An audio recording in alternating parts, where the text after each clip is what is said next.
Чөлөөлөгдсөн 1:17-18. Их баригч эмэгтэйчүүд нь ертөнцийн эзнээс эмээдэг байсан учраас хааны үгийг үл дагаж гарсан бүх өгөөдийг нь амьд үлдээжээ.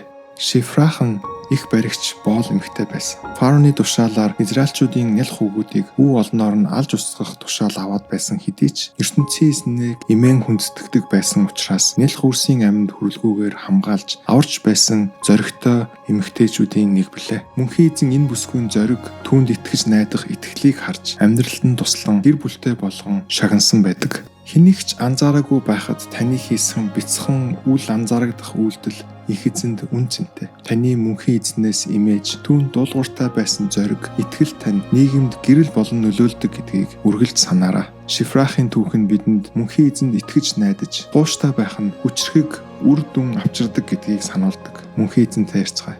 Мөнхийн эзэн минь бидэнд урам зориг өгөөч. Танд итгэх итгэлээр бид үргэлж зөв үйлдэл хийж байхад нь туслаач. Бидний чимээгүй үлсийг харж, амьдралд минь үр дүн гаргаач. Үүнийг бид Есүсийн нэрээр гуйж байна.